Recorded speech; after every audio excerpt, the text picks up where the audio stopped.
Desmistificando a história do Reiki. Há 13 anos eu estudo Reiki e há 11 anos ministro cursos em Reiki como mestre em Reiki.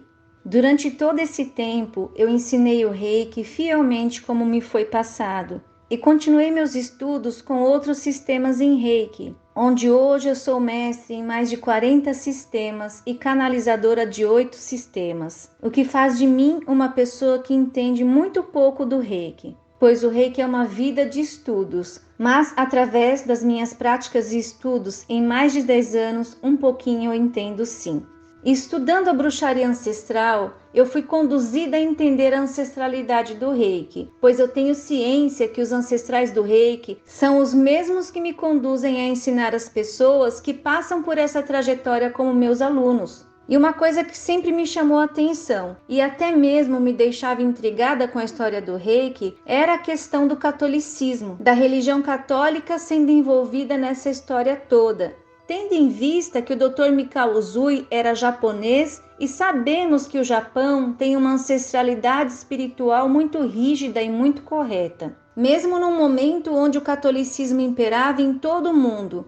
Como poderia ser que o Dr. Mikao Usui poderia ter sido um padre de uma igreja católica? Nós também sabemos que o amado Mestre Jesus realizava curas com imposição de mãos. A própria Bíblia cita isso no caso do cego de nascença, citado no livro de João, capítulo 9, versículo 1, até o capítulo 10, versículo 21. Eu vou ler aqui essa passagem da Bíblia. Enquanto Jesus caminhava, viu um homem que era cego de nascença. Mestre, perguntaram-lhe os discípulos, por que foi que esse homem nasceu cego? Por causa dos seus pecados ou por causa dos pecados dos seus pais? Nenhuma coisa nem outra, disse Jesus, mas para nele se mostrar o poder de Deus. Temos todos de fazer as obras daquele que me enviou, enquanto é dia. A noite desce e todo o trabalho cessa. Enquanto estiver aqui nesse mundo, sou a luz do mundo. Então cuspiu no chão e, fazendo lama com saliva, espalhou-a sobre os olhos do cego. E disse-lhe, vai lavar-te ao tanque de Siloé. O homem assim fez e depois de se lavar voltou vendo. Os vizinhos e os outros, que o tinham conhecido ainda cego, perguntavam, será o mesmo homem, o tal pedinte? Uns diziam que sim, e outros, não há dúvida de que se parece com ele. E o cego dizia, sou eu mesmo. Então perguntaram-lhe como fora possível ter sido curado da cegueira, que acontecera. E ele contou, um homem a quem chamam Jesus, fez lama e aplicou-a nos meus olhos. Depois disse-me que fosse ao tanque de Siloé para me lavar. Assim fiz e fiquei a ver. Onde está ele agora? Perguntaram. Não sei, foi a resposta. Sabemos que essa cura não foi através da lama e a saliva do grande mestre, mas sim o fato de Mestre Jesus fazer a imposição de mãos aplicando energia. E claro, não podemos nem de longe comparar a energia de Mestre Jesus com a energia Reiki, a qual somos um canal de luz hoje. Mas trabalhamos com energia com autorização do grande mestre e em nome dele. E recebe a cura aquele que está pronto para recebê-la. Tudo isso, como reikianos e terapeutas, aprendemos ao longo da nossa trajetória com o Reiki. Mas algo que me moveu a fazer essa pesquisa foi tirar a visão católica dessa história do Reiki. Eu não quero dizer com isso que eu sou a detentora da verdade absoluta, e muito menos que minhas pesquisas estão certas. Também não desejo entrar aqui em questões religiosas, visto que ao longo de minha trajetória ensinei Reiki para pessoas de muitas religiões, e sabemos que o Reiki não é uma religião, mas sim uma filosofia de vida na qual buscamos ser pessoas melhores e ajudar nossos semelhantes com essa ferramenta de cura. Então, desde o ano passado, 2021, eu tenho pesquisado sobre a história do Reiki e daqueles que trouxeram esse sistema de cura. Minhas pesquisas me levaram a entender o desencarne de Dr. Mikao Usui e do Sr. Sujiro Hayashi e me golpearam com muitos questionamentos. E esse ano de 2022, eu cheguei a uma pesquisa de James Deacon, que além de ser baseada em registros históricos, me pareceu muito sensata. ele inicia a pesquisa alegando o quanto era desconfortável para nós, que somos de uma nova era e temos uma espiritualidade alternativa, ter um cunho católico na história do Reiki.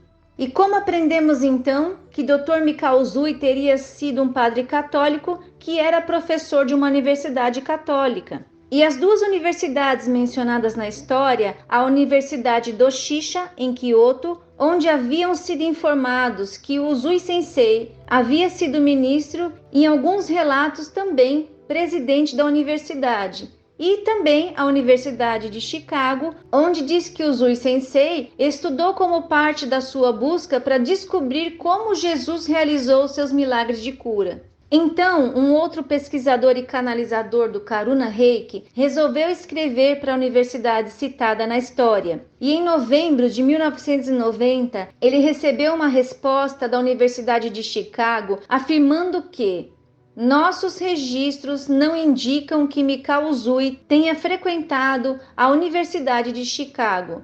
No ano seguinte, esse pesquisador de nome William Lee Hand também entrou em contato com a Universidade de Doshisha e recebeu a resposta em dezembro de 1991, afirmando que o nome de Mikao Usui nunca apareceu em listas de alunos nas pós-graduações, nem na lista de professores e membros do clero. Também que ele nunca foi presidente de Doshisha. É óbvio que para qualquer um que saiba um pouco de história japonesa, que Dr. Mikao Usui não poderia ter nascido cristão, porque não haviam cristãos japoneses quando ele nasceu. É claro que sabemos que o Dr. Mikao Usui não era cristão. Tanto Gakkai quanto um de seus alunos sobrevivente, uma freira budista chamada Mariko, confirmaram que ele era budista em toda a sua vida. Por questões políticas, na época do nascimento de Mikao Usui, em 1865, o cristianismo ainda era proibido no Japão, pelo menos para os próprios japoneses. A reabertura dos portos japoneses para o comércio exterior levou ao influxo de católicos romanos e outros missionários cristãos, ostensivamente para ministrar a um número cada vez maior de ocidentais que vivem nos muitos enclaves estrangeiros recém-estabelecidos. Dr. Mikao Usui, obviamente, tinha uma mente inquisitiva, um grande apetite por aprender e, ao que parece, embarcou em busca por um novo significado em sua vida. Dizem-nos que ele estudou muito, obtendo entre muitas coisas uma boa compreensão da história, adivinhação, encantamento, várias religiões, incluindo o budismo e o shintoísmo, medicina, filosofia e psicologia. E é bastante provável que os seus estudos também teriam incluído a filosofia ocidental e o cristianismo. Ambos se tornaram áreas de estudo muito populares entre os japoneses. Sabemos também que Dr. Mikao Usui era um buscador e na época que ele viveu não existia internet, então ele foi movido a entender as culturas, energias e obviamente ele precisou meditar sobre tudo isso. Sabemos também que a meditação era muito presente na cultura na qual ele estava inserido. E desse ponto para frente, o que devemos entender é que Dr. Mikao Usui encontrou pergaminhos com desenhos, que algumas histórias dizem que ele encontrou numa biblioteca do Tibete e outras dizem que ele encontrou numa biblioteca de um templo budista. A verdade é que ele encontrou e foi meditar com esses pergaminhos no Monte Kurama. Isso não me deixa dúvidas. E que em meio à meditação e trabalho espiritual, ele foi direcionado a trazer esse sistema de cura através da imposição de mãos para a humanidade. Não se sabe ao certo em que consistia esse treinamento, mas é provável que esse programa compreendesse jejum, meditação, cânticos e orações. Além disso, há uma pequena cachoeira no Monte Kurama, onde as pessoas ainda hoje costumam ir para meditar. Esta meditação ela é realizada em pé sobre a cachoeira, permitindo que suas águas caiam sobre a pessoa e fluam ao longo do topo da cabeça. É uma prática destinada a ativar o chakra coronário. Disse que, ao chegar ao cume da montanha, ele juntou 21 pedrinhas e colocou ao seu lado para contar os dias. Sentou-se e permaneceu imóvel, apenas se mexendo para colocar as pedras no montinho ao seu lado.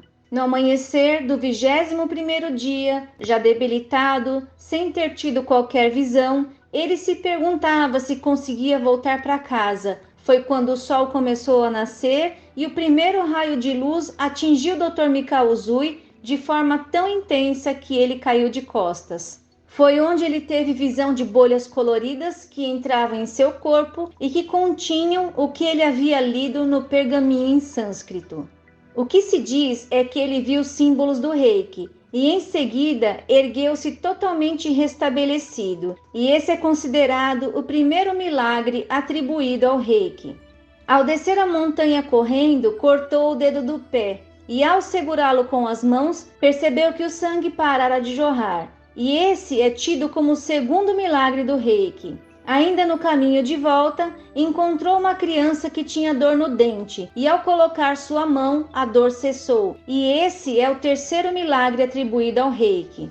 Dr. Mikao Uzui desceu o monte e ao chegar ao seu destino, o monastério Zen, o abade que havia ajudado adoecia de artrite, dificuldade que o acompanhava há muitos anos. Mikao Uzui colocou as suas mãos no local afetado do corpo do abade e as dores desapareceram. Então ficaram conversando e Dr. Mikao Uzui contou-lhe a sua caminhada até ali e denominou essa energia de Reiki. A história de Dr. Uzui na chamada cidade de mendigos tem na verdade uma estrutura de fábula. Disse que esse era um bairro da cidade que qualquer pessoa que quisesse trabalhar lá teria que pedir proteção ao rei mendigo. O que Dr. Mikao Uzui teria feito? Após um acordo, o rei mendigo permitiu que Dr. Mikao Uzui curasse as pessoas que moravam no bairro. E o que ele fez durante anos, vivendo nas mesmas condições dos mendigos. Um dia, um mendigo que lhe parecia familiar procurou-o e, reconhecendo as suas feições, Dr. Mikao Uzui perguntou se já não o tinha tratado. O mendigo respondeu que sim, que tinha sido um dos primeiros a ser tratado e curado por ele, que tinha começado uma vida fora dali, mas que tinha resolvido retornar, uma vez que achava mais fácil mendigar do que trabalhar para viver. E teria sido neste momento que Dr. Mikao Uzui, decepcionado, resolveu que nunca mais iria oferecer energia de cura de graça e que todos os que recebessem deveriam valorizá-la. E Dr. Mikao Uzui ficou questionando aonde tinha errado. Então ele compreendeu que não havia os preparado para sentir prazer numa nova vida, que eles não haviam aprendido a gratidão. Lembrou-se dos abades no início da sua peregrinação, quando colocavam a importância da cura do espírito. Então ele entendeu o princípio da troca de energia. Eles tinham de corresponder de alguma forma o que estavam recebendo, ou a vida não teria valor. Neste momento, passou a cobrar pelas sessões de reiki, claramente algo irrisório, apenas para que aquele que pague dê valor ao que receba. E neste momento, foi onde Dr. Mikao Uzui escreveu os 5 princípios do reiki. Somente por hoje, não se preocupe. Somente por hoje, não se aborreça.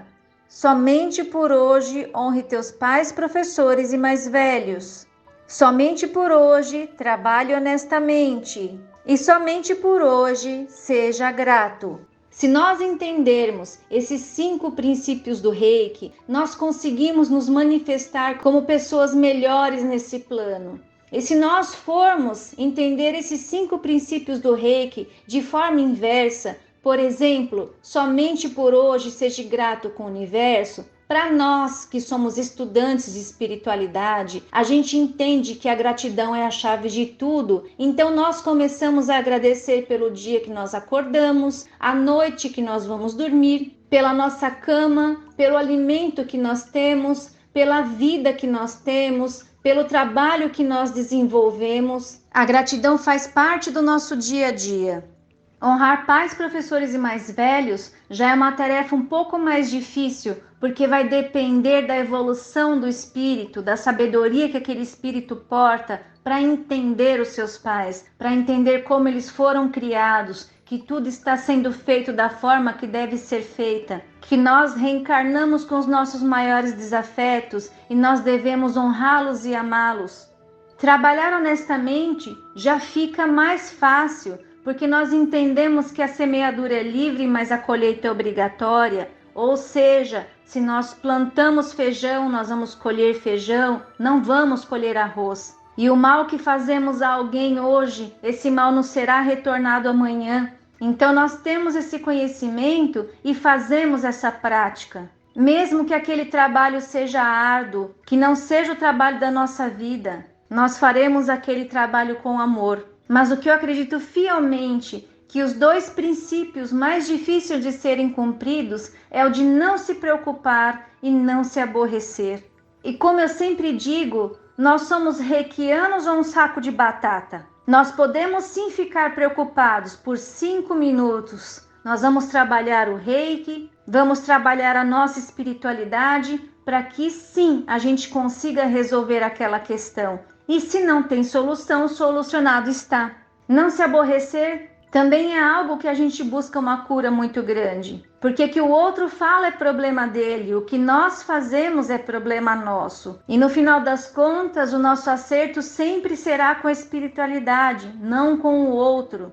E tendo esse olhar, nós conseguimos ser mestres de nós mesmos, que é essa a proposta do Reiki, nos transformar em pessoas melhores. E eu acredito que Dr. Mikao Usui também tinha esse propósito, de se transformar numa pessoa melhor e de transformar seres humanos melhor para a sociedade. Assim ele se afastou da cidade dos mendigos para sempre e passou a oferecer a cura apenas aos que estivessem dispostos a pagar e valorizar essa cura. Outra versão diz que em 1914, Dr. Mikao Usui fez um retiro para meditação no Monte Kurama e numa experiência de Satori, iluminação, estado de bem-aventurança, ele teve o conhecimento de como trabalhar com a energia Ki. E com todos os anos de estudos e prática, tornou-se capaz de elaborar um método que unisse a essência das práticas budistas, método que se tornou conhecido como Reiki. Primeiro, ele praticou em si mesmo e nos amigos. Disse também que é bem possível que ele tenha trocado conhecimentos e técnicas com Morihei Ueshiba, fundador do Aikido, e com Onashiburo Deguchi, fundador da religião shintoísta Omoto. Depois passou a oferecer método de cura aos residentes de Kyoto, o que lhe deu a oportunidade de aprimorar e refinar o método de cura. Dr. Mikao Usui se transferiu para Tóquio em 1922, onde abriu uma clínica e começou a ensinar o Reiki. Teria sido nessa época também que ele começou a utilizar um pequeno manual que continha preceitos, meditações e poesias japonesas. Mas alguns pesquisadores afirmam que não há qualquer menção da existência das posições das mãos para a cura. A fama do tratamento de Mikao Usui se espalhou pelo Japão, especialmente após o terremoto de 1923, que causou mais de 140 mil mortes na capital do país.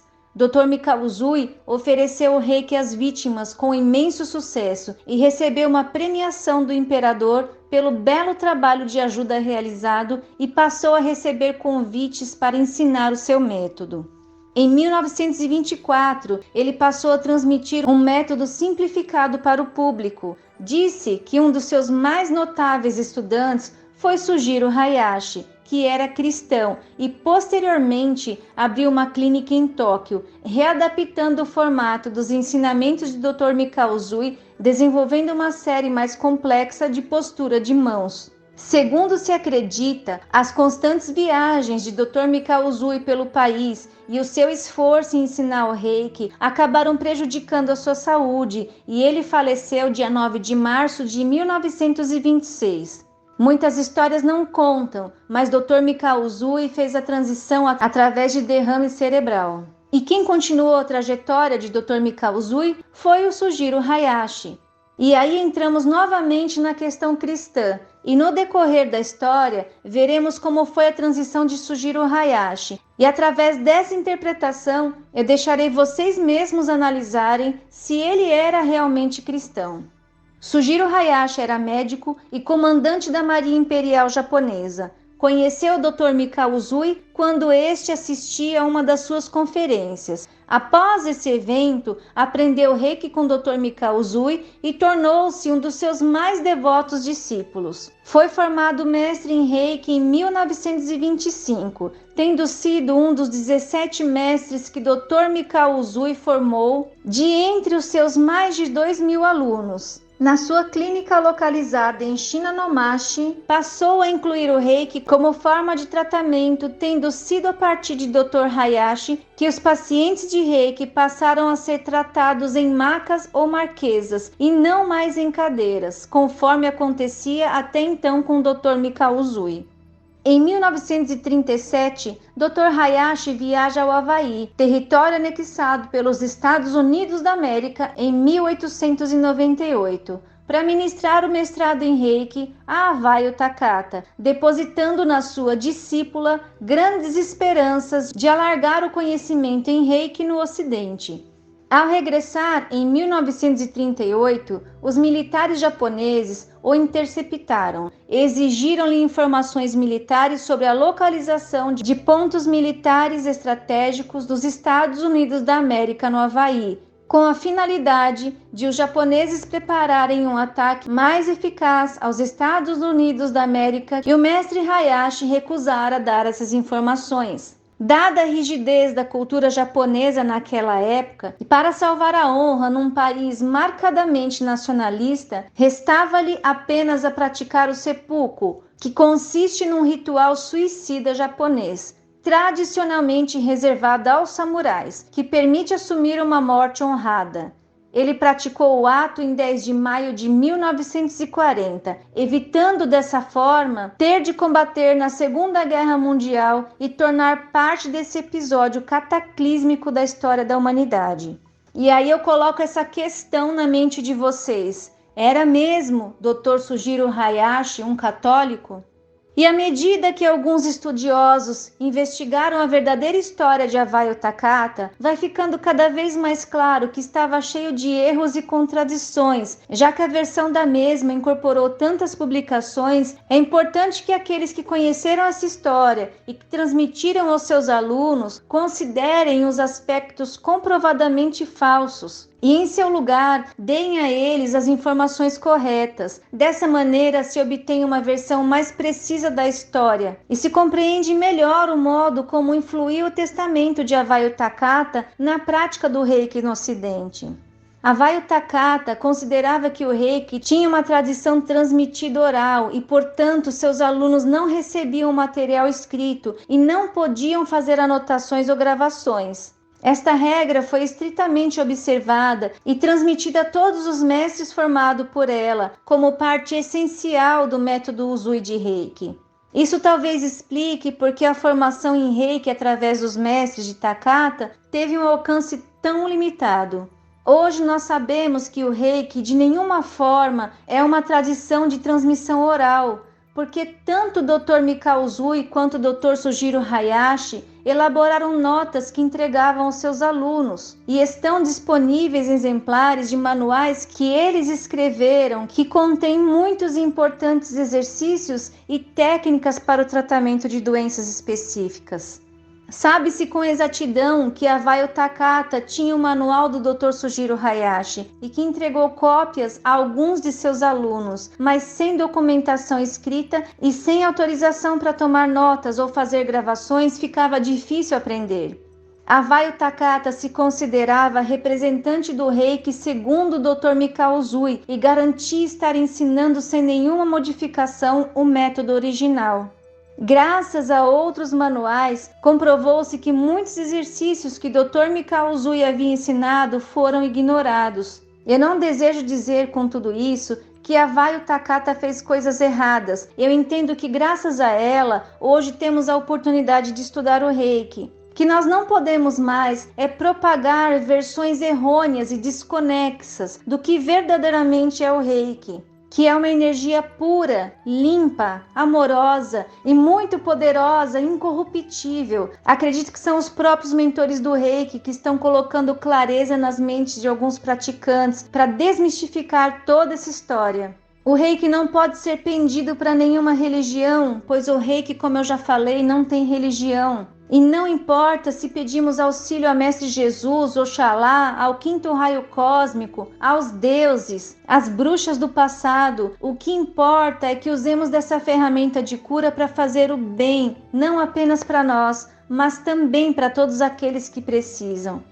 E eu, Glória, decidi dedicar esse tempo em honra a todos os alunos que ao longo desses anos todos estudaram comigo, aos que ainda irão estudar e, acima de tudo, em honra ao grande redescobridor do Reiki, Dr. Mikao Usui, ao Dr. Sujiro Hayashi, que preferiu proteger o Reiki, mesmo atentando contra sua própria vida, e a senhora Vaio Takata, que foi uma mulher desbravadora da força feminina, pois ela esteve estudando o Reiki numa época onde a mulher era muito desprivilegiada. Em honra aos ancestrais do Reiki, os quais me permitem ser uma mão de luz praticante e professora dessa energia incrível que é o Reiki. Que a energia do Reiki nos trate, abençoe e ascensione por toda a eternidade. Que assim seja e assim se faça. Abençoados sejam.